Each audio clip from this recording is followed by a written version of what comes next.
Thank you so much for staying tuned to this channel. Welcome to another edition of International Forum. Yes, for the past 2 weeks, we've been trying to go back to the drawing board, pick on one or two things, and of course, we have some wonderful grade A live program. We really want you to be a partaker of. But we are back for now, and of course, we want to take a look at what is really going on globally vis-a-vis just concluded France presidential election that saw Emmanuel Macron for the first time in 20 years broke the record of an incumbent coming back to be president in France. I am Wilson on Marshall. People have been talking about this. We'll take a look at factors and events that really played out themselves to give him that edge. 58 point something, that's against 41 point something. When we talk about Le Pen's own vote and of course Macron's own vote, it was jubilation all through, but Macron sent a very strong message. My analyst will be the one to really throw more light on this. With me here in the studio, I have a legal practitioner, Barrister Emmanuel Obapolo. Barrister Emmanuel, welcome to International Forum. Appreciate your coming. Good afternoon, Nigerians. Good afternoon, Wilson. And so very close to him, he is a lecturer, Uniben, a clergyman, political analyst. Jimmy, to welcome Frank Amego. Thank you so much. Welcome. Yeah, thanks. So how's the actual thing going? As well as striking lecturer. Okay. Honorable, calm down. To be attached to it. Honorable, calm down, Honorable. Calm down, Honorable. I believe that this will be sorted out shortly. I hope so. And of course, I have Ibrahim Momo, a political analyst, political affairs commentator, both local and international politics. He's well grounded. Momo, welcome to International Forum. Appreciate your coming. Thanks for having me. Good afternoon, viewers. All right, so I want to start off with you, Momo. For the very first time in 20 years, a ruling party, an incumbent president in France, for the first time in 20 years, came out victorious as against people have been trying to do it for the past 2 decades. What did you think, or what do you think gave Emmanuel Macron that edge over Le Pen? Well, a couple of things, in my personal opinion. The first one is the fact that if you look at it, the two predecessors, Nicolas Sarkozy and François Hollande, they had scandals towards the end of their tenure. Sarkozy was guilty of, sexual indecency, so to say, and Hollande failed economically. It was the worst time in the recent history of France economically. So those worked against their re-election. Therefore, that's the first thing. He didn't have any major setback towards the end of his tenure. The second thing that worked for him is that on the international stage, he tended to act as the big boy in the room, whether it was the EU. Of course, with Germany's Angela Merkel out of power, it was Scholz, who is a newcomer. He was, in fact, among the big boys in EU and even in NATO. Macron was, the most senior head of state, whether it is in the US, or if in Germany, or it's in France, or even in Britain, where you have Boris Johnson. He was the longest-serving head of state among the big boys, either within the EU and, of course, in NATO.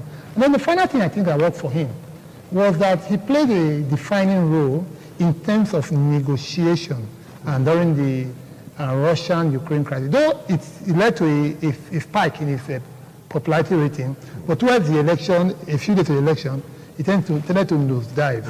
But we were still able to carry through because, finally, in the second round of election, there was a very stark choice between a centrist candidate, Emmanuel Macron, and a far-right candidate, anti-immigration, a section of the population, the Muslim population, she was ready to do away with them in terms of banning.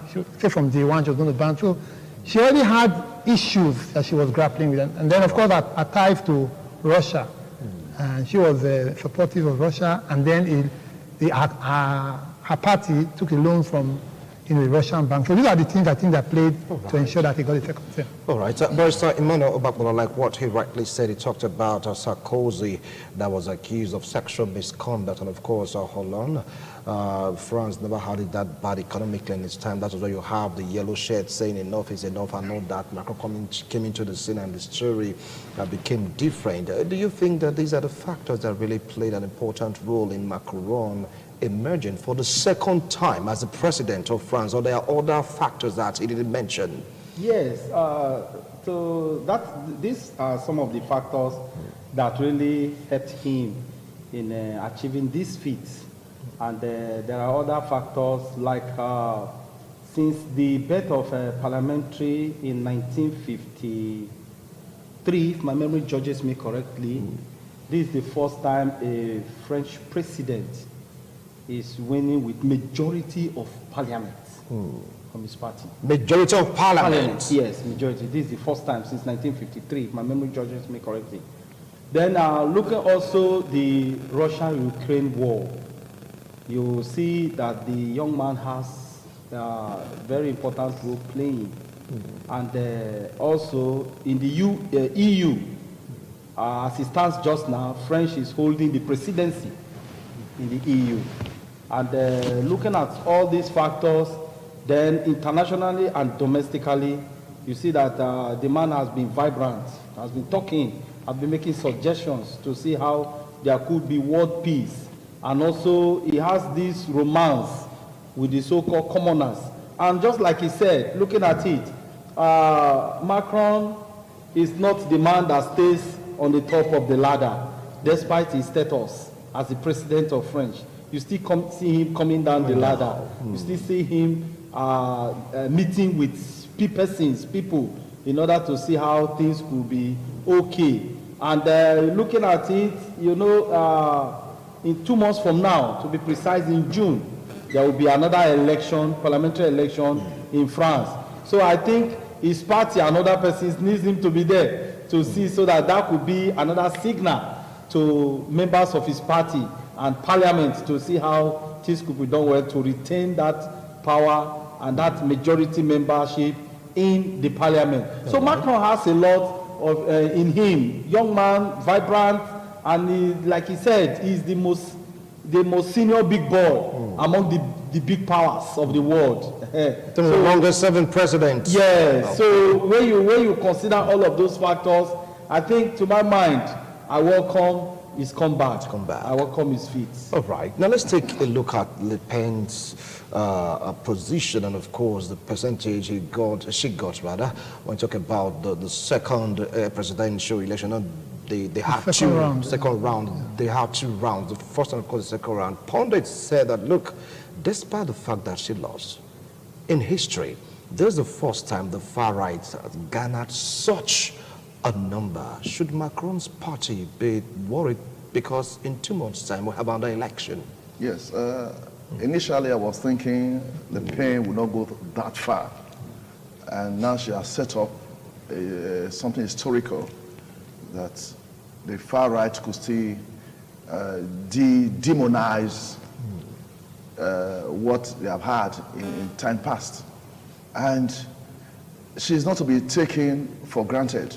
And that is why, as I congratulate Emmanuel Macron, I still want to urge him that there's no time for honeymoon, that he has won. No time for honeymoon? Because the simple reason is, as we have agreed now, parliamentary elections will take place in June.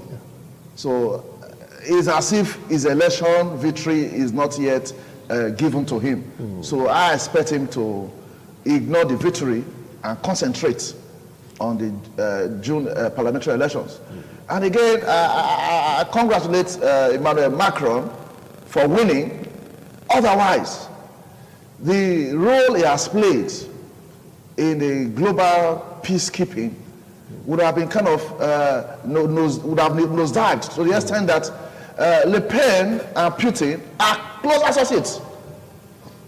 And that would have been a point that France, if Le Pen had won, would have joined forces with Russia, maybe against other world powers, especially against Ukraine now.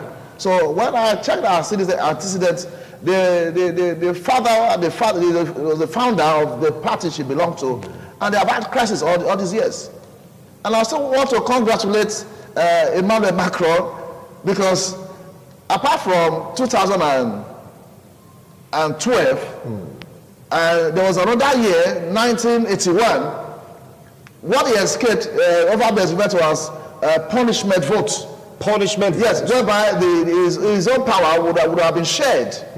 So it's historical now that Emmanuel Macron has been able to put up a feat that will give confidence to the people of France, and by extension, the whole world. So he has so much to offer, and he has to concentrate to ensure that he's able to deliver all that he has had in mind. And by default, as we have also agreed, that he's going to be the leader of the EU. So if Le Pen had won, that leadership would have gone elsewhere.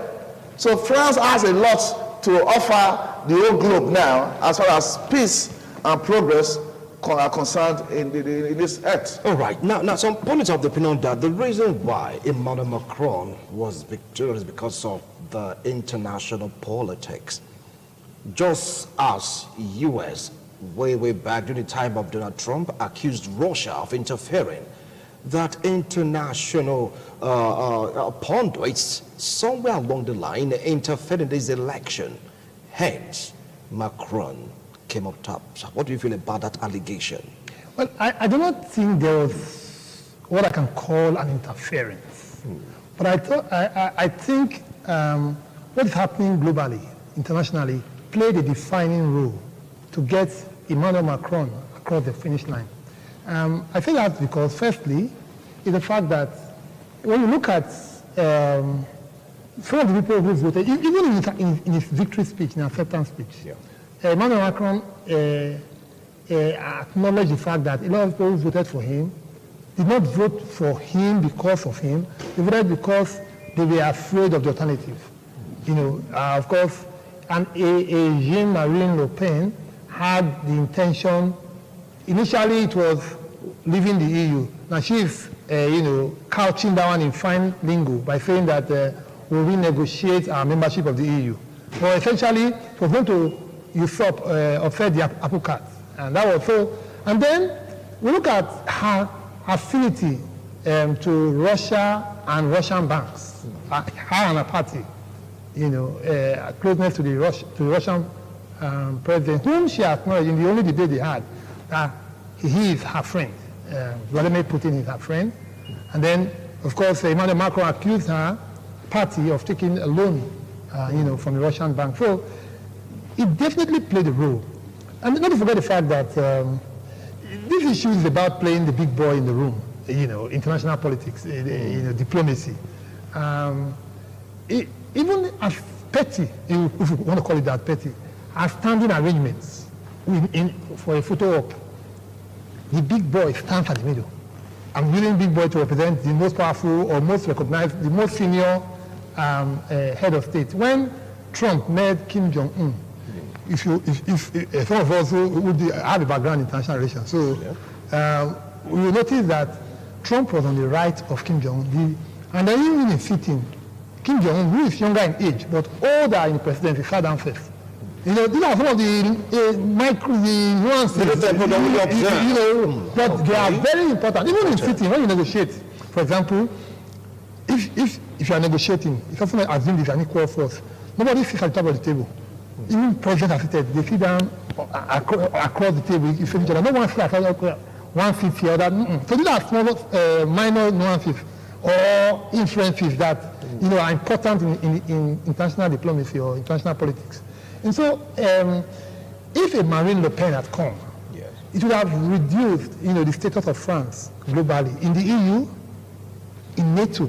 Because, of course, the most powerful country, and by a stretch, the greatest contributor to NATO is the US. US, okay. But the president of the US is in the rank, when it comes to NATO, Emmanuel Macron. I will come back to it. Now, is this not enough reason for them to interfere in the election? Take it up from there. I wouldn't want to rule out the interference by other global communities to the French election, particularly Germany, Spain, and Portugal. You can see that Macron has this overwhelming support from 3 of these states rather, just mentioned. And looking at the whole thing, just like he has mentioned, France holds a very important position in the EU and also in NATO. And you look at the whole game now, should Macron had left the stage, had not succeeded, you begin to see that there will be this squabble in France and also in EU and NATO, because there will not be a different idea, different diplomacy, different principles coming in by Marine Le Pen.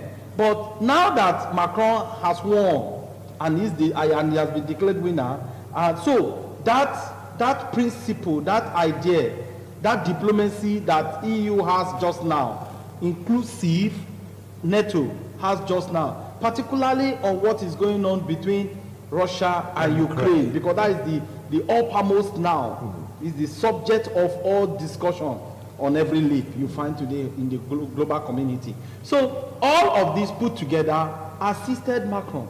And so if there could be any need for any form of assistance or manner of assistance to him to ensure that the man succeeds, I want to believe that would have been rendered to him. Okay. So I wouldn't want to rule out that, because in the international politics, the more you look, the less you see. So the situation was what also happened in France.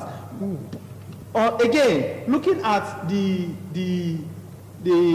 opposition, which is Marine Le Pen, the father has some attributes that the French political setting does not like. So that also ran against her. So putting all of this together, if there could be need for any interference, call it whatever you want to call it, give it whatever adjective name you want to give it, then that will help him, would have rendered and supported him. So the man succeeded, yes, but there are certain things that we may not know or see that have also contributed in his assistance. All right, now some people have the opinion that the reason why Emmanuel Macron came out tops in this election is because of stability factor, talking about global peace, so to speak, vis-a-vis what is happening between Russia and Ukraine. Can one just say that reason, or is one of the paramount reasons why he won?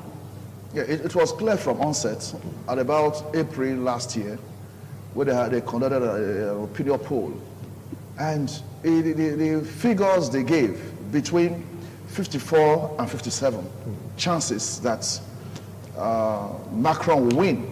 So, and elections came on Sunday, and he got 58.5 or 0.8.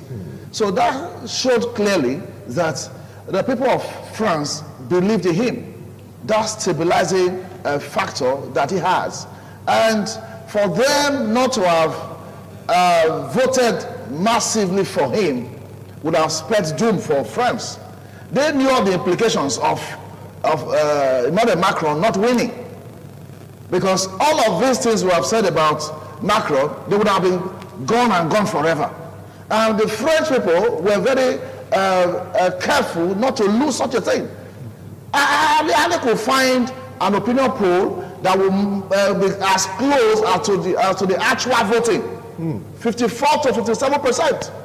And the man came 58.5%.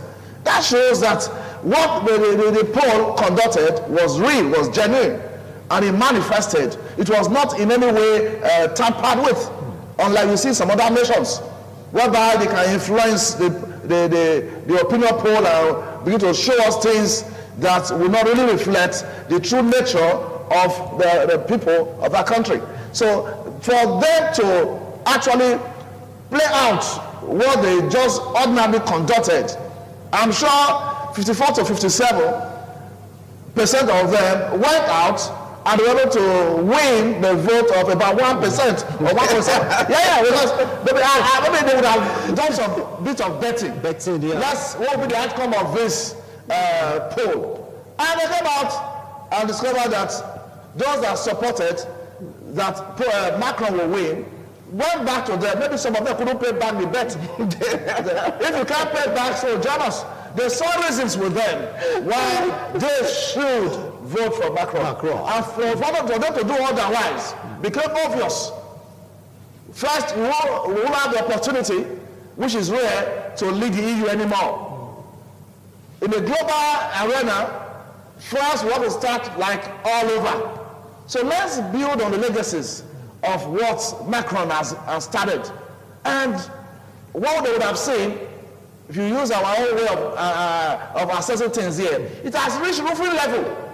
It has built France's image to a roofing level. So let's allow him to use the long span aluminum to build it. I'm sure that was why they voted a mass for him. Yeah, a mass for him. Yes. Well, in Nigeria, if you come there, you'd be like, are you the only one there? Let someone else enter. Anyway, that'll be talk for another day. Now, from what he said it's like the French citizens, they calculated and add two and two together to know that if Macron should lose this election, like what he rightly said, France may just start from scratch again in international politics as regard to the EU, and of course the threat of Le Pen saying that they have to renegotiate their own terms and conditions in the EU. Now that he has won, what do you think this man would do differently than what he's been doing? Well, maybe if... Don't forget also there was a riot in France because of... in Nice and even Paris. Yes. Yeah. Even after the election, the people came out to protest. Yeah. So, well, I may be one of the few people who is not very confident that had he faced off against a person like Mélenchon, who came third in the first round, he might have lost the election. What happened essentially was a fear vote, or what we could call a protest vote, a consideration of the alternative. Even Macron, in his victory speech, made the point clearly that he is not unaware that a lot of people voted for him. They didn't vote for him because of him, they voted because of the fear of the alternative. And that is where I think the French election is very good because it allows for the top two to face first in the second round. If there's nobody first past the post, nobody gets over 50%. But what it did is that it prevented because in the first round of elections, Macron got 27.3%. yeah. And then Jean-Marie Le Pen got 21.5%. And then somebody got 21%, Mélenchon. Just under 1% of the votes. That's how he lost out in the... So, and of course, Mélenchon is left-wing, pro-people, pro-immigration, pro-welfare, and so on and so forth. So, we have a question, what difference would it make? What would he do differently? I wish that perhaps he would look at the fact that there's so much disenchantment, particularly from the people, particularly from the lower rung of the society, the bottom 10%, really. Polls have shown that their lives are not better, and because, and then if you look at the stats, about 25% of registered voters did not come out to vote. Of those who came out to vote, 8.6% of those who voted to nullify their vote. Either they didn't thumbprint any, or they thumbprinted across two parties. Yeah. Such that their vote, 8.6%. So some of these considerations are there. So I think that he had his work cut out for him, locally particularly, to take welfare of his citizens to the next level, and then internationally. One of the things that worked for Macron was the fact that he seems to be the big boy currently in the international system. Can he push that further? Before the elections, he attended a negotiation between Russia and Ukraine. He was the only head of state who did that. Okay, well, maybe Turkey did too. Yeah, Erdogan did that also. Turkey did too. But among the top brass, it was only German Scholz did not. British Johnson did not. American Biden did not. It was indeed only Macron of France that attempted to bring both parties together. And if it was not for the distraction of an election, perhaps they could have followed, that. So I think that most intentionally, a lot is waiting for him. Okay. During his tenure, his first tenure, people came out to protest because of the price of bread. Came out to protest also because of the welfare of the citizens. It took him quite a while to bring back peace to France as a country. After the election, some were jubilating, others started protesting. I mean, what do you think he can really do to really bring these two together? Yes, as it stands just now, Macron has a lot to do, particularly to improve on what he had done before now. If you look at France and you look at the global community, politically, he has done well in the global community. But politically in France, he has not done well. Economically, he has not done well. That is not to say the French economy is terribly bad, no. But just like he said, those 10% of the downtroders that needs improvement in their life, Macron should sit down and see how he can come up with policy or policies that will impact their life and improve their life for them. Because those are the persons who are indeed really not happy with his style of leadership. They are not happy with it. So Macron shouldn't look at those who really voted for him just now, or those who will come out to tell him, look, I am the one that voted for you, or I'm the one that vote for you, or cast my vote for you, as it's weird, because their system there is different from the kind of system we have in this part of the world. Those are people who keep records. Those are people who would want to know everything that happens that has to do with governance. Unlike here, where some of us are blindfolded and we don't even mind, we are not bothered with what happens in governance and leadership. So in that place, no, every Tom, Dick, and Harry wants to know what is going on in government. And that's why you see them asking questions. So he should be ready to answer more questions than to give answer to answers that he has already. So Macron should sit down, just like I have said, look at politically, internationally, he has done well, particularly in trying to broker peace between Russia and Ukraine and the global community, peace in the global community. But at home, domestically, you have this challenge.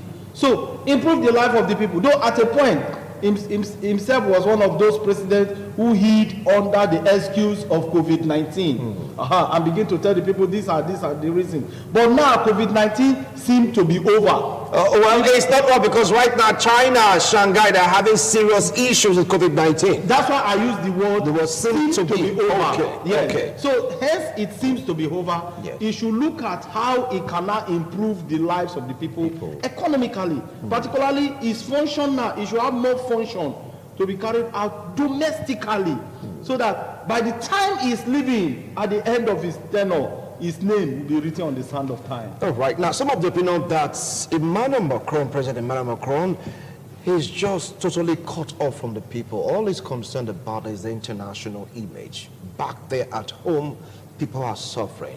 Because how can you imagine someone won 58.5% and you have some persons protesting and they have cogent points, cogent reasons to protest?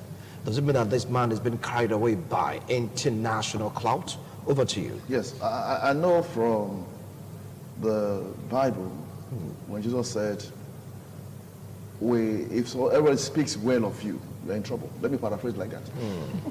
You're in trouble if everyone speaks well of you. Everybody is well. Nobody is contesting anything you're saying. Yes. I also have to take our minds back to the point at which Emmanuel Macron met France. There is no way government all over the world can please all the citizens. If we have the statistics right now, I think you quoted about 10%, not happy, downtrodden. What was the percentage before 10? Obviously, it was more. That's why. That's the point. That's the point I'm making. He didn't come there as a perfectionist. He didn't come there as a savior, as it were. So the bit is doing gradually. A little to the left, a little to the right. The right I'm talking about now is internationally. At the old front, he is doing something. But they are accusing him of neglecting the home front. You just focus on the There's no way we have neglected the home front and still win this election. We would have neglected. Maybe the so much they wanted from him has not been realized. I know it's 8, but I can project. Because of this re-election, in 1981, there was a challenge. 2012 there was a challenge, but he broke this record just Sunday. That shows that a large majority believe in him. That the train he has put the people of France into, that is heading towards El Dorado, is just by some quarter distance to El Dorado. El Dorado on fear factor. No fear. Don't forget it. He said, look, you guys voted for me because of the fear of the alternative. Yes. That was what he said. Yes. So let the train move. It's not Nigeria that want bomb it at Kaduna also. No. That train will arrive safely. Let the train arrive safely. That's the reason why they voted him into power again. Right. They believe so much in him. We are aware there's no next president now that will get there after he has done with this new term he has gotten, that will quickly, in a jiffy, moves 10% to 0%. It's not possible. Because human wants are insatiable. So the much he can, that's what he's doing. And when he's done with his own second term, that percentage wants to get to 0. The next person will come, it will not get to 0. That's the way human life is. So, but the much he can is trying relative to what he meant in his first term. So let's not crucify him yet. Let's watch what his second term will be. I'm sure Wilson will call us back again, and I assure you that 10% would have been about 5%. And never 0. Okay. Never 0. All right. If I could just add to the point he made, there are some stats that might be troubling for Macron. The first thing is that when he first won as an unknown quantity, you know, he came with the Republican front, the MACRON'S, when he first won. Yes. Unknown quantity. He was just a minister, general minister in François Hollande's cabinet, and then he formed the new MACRON'S and he won by 53.3%. 3%, yeah. Now in this election, as an incumbent, he is winning by a much lower margin, 58.5%. That's troubling. He has lesser votes than he had even as an unknown quantity.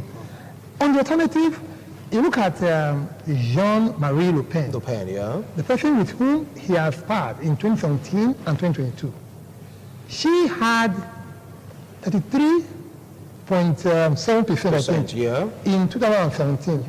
Now she has 41.5. So, Prudence are even saying, if that trend was to continue, because if at third time out, she was 27%, 33%, and now 41%. Now, if that trend continues, there is a seismic shift, you know, in the power balance of power. That's the highest, 41%, the highest a far-right candidate has ever gotten in France. Highest ever. So there's reason for even Macron and his party to be worried. And then there's a bigger picture now. Of course, my two colleagues here pointed already, there is an election coming up early June. Because the way France election is done, 6 weeks after the presidential election, you have a parliamentary election. Where you have to elect a parliament. And the head of that parliament is a prime minister, who is the head of government. You know, so the fear now for Macron is that since he got a protest votes, just to finish the line, because of the fear of the alternative, he may not have that kind of, luck, if I could use the word luck, when it comes to the parliamentary election. So there is a challenge you have to grapple with now, the fact that Parliament will not be a Republican front-led Parliament. That's a challenge. So I'm not sure if there's anything for him to celebrate as at today. Sorry. In politics, there must be a challenge. Hold on. I want to align with him absolutely. Okay. If you're looking at the... So can I now talk? Hold on. How do you say? Train in France. We did agree here that internationally, the man succeeded. He has done well. But domestically, there is a challenge. Correct. There's a challenge. We must not shy away from that. Now, domestically, he has succeeded in emerging as the first president since 1953 to have the highest number of parliaments in his party. But the question now is, the german question is, by June, would he be able to retain that same majority membership at the parliament? So that is a cause for worry. I think by now, that is why this is my candid advice to him. The man should sit down and begin to map out strategies to see how he can succeed. Like I did say, France is not this part of the world that we find ourselves. Those persons there keep records. And as such, they may want to have a litmus test with the parliamentary election coming up in June. Now you have the highest number in parliament. Would you be able to retain it? And how? The question will be by impacting and improving the lives of the people. Can that be done within 6 weeks? No, impossible. That is the question. So we have just 6 weeks. No, so what he needs to do now, this is my own idea, this is my opinion rather, the man should reduce his concentration internationally and increase his concentration domestically.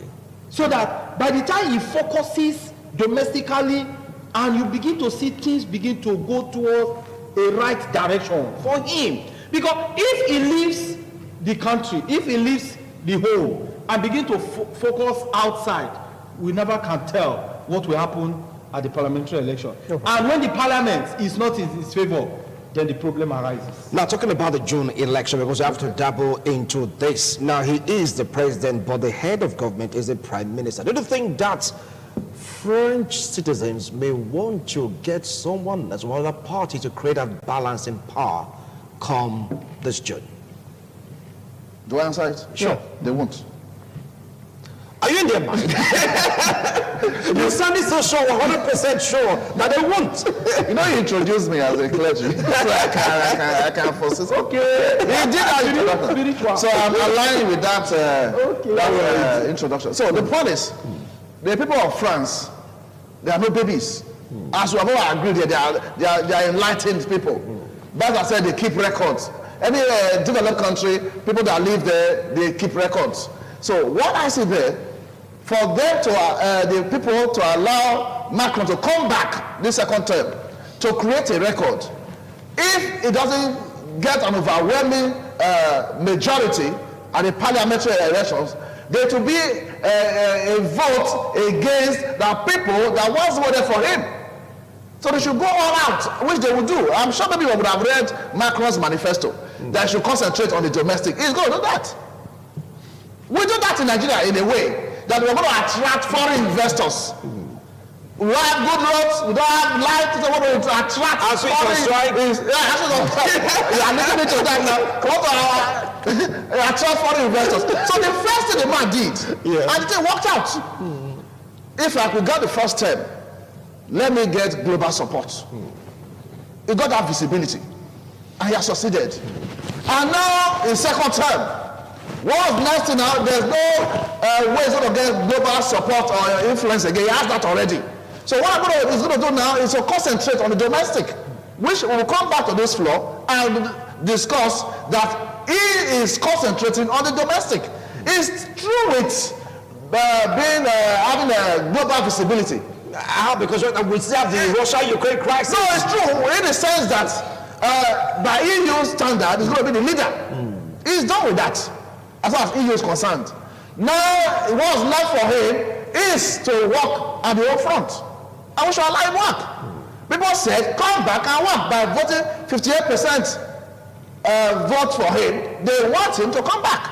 And as he has come back now, as I also said in my opening remarks, that it's no time for honeymoon. He knows he has 6 weeks. So he's not going to play with that 6 weeks. If you check the pulse of Macron now, the game plan he had to become president second time now is that same game plan, maybe an improved version towards the parliamentary elections in June. You don't expect him to just win and go back and rest. He's going to ensure that this victory is complete. And he knows the implications, as we are expecting fears now. He knows more fears about it, because he's the one that's going to wear the shoes. So it will ensure that he gets an overwhelming support at the parliamentary elections. It's going to do that. All right. Hold on now. So 6 weeks, is it enough to turn the tide? From what he's saying, he said Macron will work tooth and nail to make sure that it happens. Do you see it happening? No, I doubt he would have a majority in parliament. This politics. There's realism. You have to put it in reality. There's a reason to want to be optimistic. But realistically, what Macron commands today is 27.9% of votes. 27.9%. That's what he got in the first round. That's what he got in the first round. 27.9. That cannot translate by any stretch to majority in any parliament. Your personal opinion. It's like you are pro-Macron. I can see it right now. You are pro-Macron. He's predicting. The funny thing is that He's talking about figures right now. The first round of election. First of all, I'm not a French citizen. Secondly, that I don't have any particular interest in Macron's parliamentary victory or not. Yeah. I don't have any, but I'm saying the facts as it is. Not trying to pander to any wishes or my personal interest. So I'm saying that based on the figures before us, 27.9% was what he got in the first round. And he himself acknowledged that the 58.5% he got, some of them came because people were afraid of the alternative. These are facts that are undisputed. So I think that he has to try to up, his share, or at least his party men. But can they do with it? That's the question. In 6 weeks, I think that it's almost impossible. In fact, funny enough, I'm predicting a right-wing parliament. That's Le Pen's end of the party. Yes, Le Pen is from the right wing. There's even a far-right candidate too. who came fourth in the election. So I'm predicting. I'm a political scientist, and that's where I come from. So I'm predicting a right-wing led parliament, and then right-wing led parliament, because for the first one of the election, people are saying that is like the template, what is going to happen in parliamentary election, 27-point-something%. And we have just 6 weeks. I'm going to ask you the same question. For what he said it's possible. He's going to work tirelessly. The comrade is only, the position of the comrade is paradox. It's a paradox. Paradox how? He is saying, he's talking as if he's the man that will go and do the work for Macron. Yes, I like him. He likes Macron. That is good. But looking at the situation just now in France, it is going to be a very difficult one for Macron. Going by the time he has. The time is too short. And like we have all agreed here, the man spent more time internationally than domestic. So when you look at all the situation, you begin to imagine how he is going to turn around the tides and come out magically to not get the highest number. That is why I did say from the outset that now, for a very long time, he succeeded in becoming the first president to have the highest number of parliament. But the germane question can you repeat is, can he retain it? The answer, to my mind, is a capital no, because the time is against him. Capital no, because the time He just asked a question, he answered. He's biased. So I thought maybe in the next edition, maybe you should have we will see the art play of the June election. They will not answer it. So, you don't have to come from France to say this. All right. We talk about we are Nigerians. We are human beings. We can speak about any country, any community. Yeah. So for what is going on, Macron is not a baby in this game. The 27 you are threatening us with. It got 27. No, threatening you with right now. Threatening us. Tell me how my group. Why should he be threatened by the fact? Why should he be threatened by the fact? What interest in it? He has the floor. So as I was saying, yes, 27 days emerged from the blues. It started from 1, 2 until it got to 27. Yeah. So is there no likelihood that 27 can move on 28, 50, and on like that? It can. So Macron is more on the side of high blood pressure now than 4 of us. So you cannot just go back and sit down and be thinking that all things will work out on their own. No. The various game plans to be put in place, he and his team would have been doing that. That he wasn't doing so much at the home front. We were in there, we read that, or we saw that on the screen. But those same people that said or felt that he didn't do so much still voted into power. Out of fear. Out of the fear of the alternative. But yes, right now in the parliamentary election, there is no fear. It's a football game. I thought you asked me to say something. Of course. Okay, that's what I was saying. That's why I'm working against three of you now. No, I'm asking questions. That's all. But your questions are suspicious. So the point is, Macron, as I said, is not a baby. He understands global politics. Don't you think, if I will ask you now, I won't answer, I won't behave like a barrister. I won't ask you an answer. Don't you think that it will do that magical thing? Well, it's possible in politics. 6 weeks is not joke. A day to a politician is like 1 million years. A lot of things can change within 1 hour. True. So 6 weeks is not fear to me. He is aware of the 27, in case you don't know. He is aware of the 27%. So he knows what to do, he and his team, to ensure that that figure is turned the other way from 27 to 72. Seriously? It's politics. He thinks it's the political abracadabra over a lot of things can change. This is France we are talking about. A lot of things can change. Thank you. Thank you. I can see a gift of a joke. I'm serious. Now, some are saying that it will get to a point that it may just lead to a kind of sharing the parliament, so to speak. Do you see that happening? Because our time is almost up and I get strong signals right now. So, gentlemen, we'll have to go deeper into this particular discussion. But in 1 minute each, what do you think should be the next line of action for Emmanuel Macron? Briefly, our time is up. Well, I think that he has an obligation, to sit up and look at where are those areas of flaws and act in his own political future interests. He needs to act in those areas where people are finding out the flaws. A lot of disenchantment, a lot of complaints, at least from the downtrodden in France. He needs to sit up in this. All right. Thank you so much, Ibrahim Momo. Barrister Emmanuel, 1 minute. First and foremost, Macron should know that he owes the people of France ultimate duty than the international community. Thank you so much. Honorable. Yes, all these fears put together, that was the singular reason. He said, let me come back and attend to the domestic. And he's back to visit. All right. Let's allow him.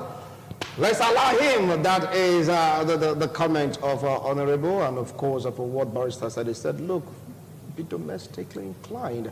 And Mama was like, well, this politics, anything can really happen, but getting them may just be a sharing government. You never can tell in Parliament, only time, the say we tell. He has won, they are celebrating, but come June, 6 weeks from now, let's get to see if he's going to be long or be led by the far right, according to Mama, or sharing government, so to speak, or is it there's love in sharing. Why not? Love in sharing. Why not? So let's see how all this will pan out. See you same time next week, God willing, on International Forum. Bye for now. There is